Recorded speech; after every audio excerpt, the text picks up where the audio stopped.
Hi, it's Rob Brown at Accountex 2023. We are in London. It is day 2. It's been very hectic, but we are taking a moment to interview an accounting legend. It's Paul Alpin. Good day to you, sir. Hi. Paul, lovely to have you with us. For people that haven't come across you, you've been in this game a long time. Just tell us a little about your heritage in the accounting world. Okay, on the back of a postage stamp, I spent 40 years in general practice in a small firm in the West Country. Along the way, I've been president of ICAEW. I still sit on the ICAEW Tax Faculty Board, CIOT Council. I sit on HMRC's Admin Burdens Advisory Board and HMRC's GAR panel. I retired from general practice, 3 years ago, and I spend pretty much all my time these days talking about tax policy and mainly tax technology. It sounds like you've got a lot more hours in your day than us mortal people, given all the interest you've got at the moment. I'm a total failure at retirement. I think I've managed to cut down to about 5.5 days a week now. Yeah. You mentioned the ICAEW. What kind of shape do you feel the accounting profession is in right now? Because there's a lot going on, isn't there? Yeah, I think as with all professions, you're never in an absolutely perfect place. People talk about trust in accountancy, trust in audit. One thing that really struck me when I was ICAEW president, going around the world talking to people in different parts of the world, was that trust theme was just everywhere. The interesting thing was it came out in different ways. Right. In Australia, it was trust in the pensions industry. When I went to Malaysia, it was trust in business, trust in the banking sector. I think trust is always an issue for business. It's always an issue for the professions. Maybe if it wasn't, we should worry a bit, because it's something we should always be thinking about, something we should always be striving to do better. I'm so glad you brought up the word trust. Some of our watchers will be familiar with the Edelman Trust Barometer. Yeah, I'm sure you're aware of that. Trust is at a premium. Trust in the government is at an all-time low. Trust in the judicial system, trust in the education system, trust in the health service, trust in the police. And accountants position themselves as that trusted advisor, and businesses are struggling at the moment, many of them. So they've got a very important role, and it's important that they maintain that trust, isn't it, Paul? I think it's really important. Another thing that I really enjoyed doing when I was ICAEW president was meeting students and people who were just qualifying. The new generation. The new generation, yes. yeah. And you talk to people who've retired from the profession, right, and they're all worried about the headlines they read, and they all think that the exams are much easier these days. And then you meet the students, and you see what they actually have to go through for the exams, and you see the quality of the next generation. I actually came away from my year as president thinking, if the future is in the hands of these people, I haven't got anything to worry about. But just going back to that word trust very briefly, doing new member ceremonies, there was one thing I always said to newly qualified members of ICAEW, and that's you've got to focus on the word integrity. And it's a very personal thing. Yes. Nobody can tell you how to do it. Nobody can tell you quite what it is, but if I give you 2 examples, one is it's doing the right thing when you are the only person who will ever know that you could have done the wrong thing. That's the measure, yes. And if you're always applying that test to yourself, you'll always get it right. The downside is if you ever get it wrong, it's like having your hands cupped and filled with water. Ooh. The moment you let the water go through your fingers, you will never, ever get it back. So the test always, and you get really trying situations in your career, situations you have to sort and nobody can help you with. Yes. If you apply that test, am I doing the right thing, irrespective of whether anybody else will ever know? Yes. That's what makes you a professional. Yeah, that's very good. You mentioned the ICAEW. For our international audience, the Institute of Chartered Accountants, England and Wales. How well are the professional bodies stepping up to support the profession at the moment? Paul, I appreciate you've got a vested interest, and ICAEW is close to your heart, but generally? Yeah, I have. And interestingly, that year I was ICAEW president, and I've been deputy the year before, vice president the year before that. I was also still in practice. I was still working full-time as a partner in my firm. Okay. And I always made sure I listened to the ICAEW members who were my partners, who were my colleagues in the firm. And their view of what ICAEW did was very different to mine. Right. When you're on the inside of a professional body, you know how hard everybody in that professional body is working to support the entire membership. When you remember, sometimes you don't see all of that. Yes. And there's another really important point. ICAEW is incorporated under a royal charter.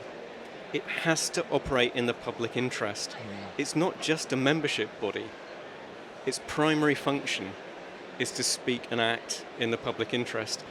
And sometimes that can mean saying something in the public interest that your members might find a little annoying. But that's what a charter obligation is. Yeah.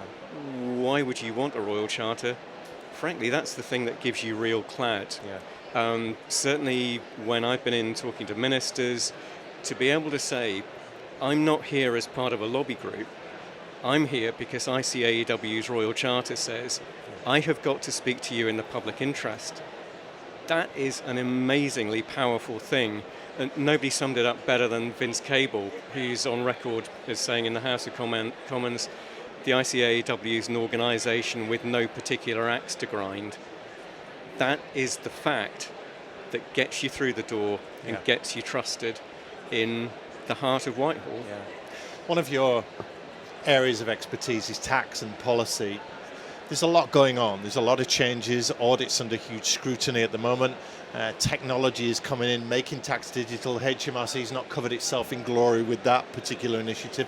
Give us a read on what's happening in the tax world, Paul. Well, we've got about 3 hours for this, have we? Try 3 minutes, but yes. Okay, let's try and... a very high level, if you could. Let's take it, okay. At a really high level, I think you've got increasing complexity. When I started out 40 years ago, every general practitioner would have known their way around Butterworth's yellow tax handbook, about an inch thick. That was basically the law. It was what they needed to know. Yeah. The equivalent document takes up, over a foot of shelf space now. No general practitioner, no tax specialist could possibly know all of it. No. So the world is much more complex in terms of tax law. It's much more complex in terms of the business environment. That complexity adds pressures. One of the pressures it adds is to HMRC. They've got an ever more complex system to deal with. Sure.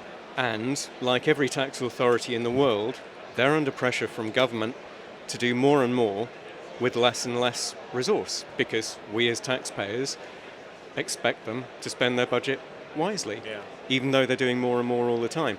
If you take those competing pressures of lots more complexity and less funding, something's got to give. And I remember one former chair of HMRC about 10 years ago, that will give the game away as to who it was, actually there's no secret, it was Mike Clasper, saying to me, it's like a three-legged stool.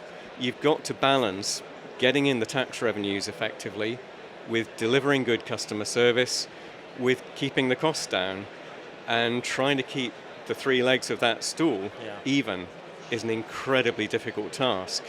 And I think in the 10 years since, it's become even more difficult. Having said that, I think there is more HMRC could and should do to improve its customer service.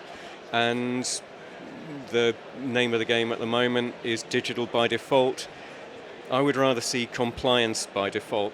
I'd rather see a tax system that was so easy to engage with that people don't have to be forced into digital channels. There's a dream.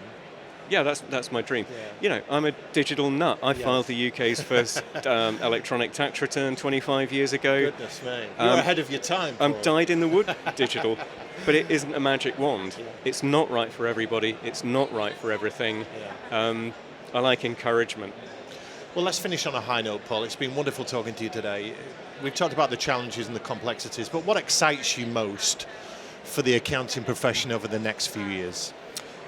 Okay, it's probably the thing I'm going to be talking about next here at Accountex, and that's artificial intelligence and generative AI. I wondered if you might touch on that. Well, I know it's what everybody's talking about. It's really lit the fire for me. It's a game changer, isn't it? It is a total game changer.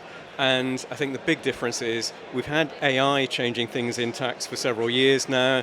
We've had major firms using AI to trawl through documents to do things that lawyers would have spent weeks to do, burning the midnight oil, AI will do in seconds or minutes.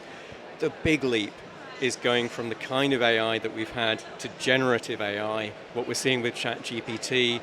What's the big difference?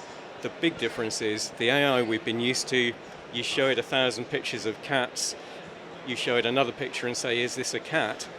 The difference with generative AI is you say, draw me a picture of a cat. Now paint me a picture of a cat. Yeah. Now mock up a photograph of a cat. It can actually create, it can generate. That is going to be a revolution for every profession. And if we ignore it, we'll get left behind. Well, it can pass the bar exam now, ChatGPT. It can pass the accounting qualification. So what hope for accountants? I think the future is really exciting. And as I say, I retired from general practice 3 years ago. I spend all my time talking and writing about tax and technology. Now, I don't think I've ever been more excited about the future for the tax profession. Well, that's a real message of hope. Paul Alpin, thank you so much for your time today. My pleasure.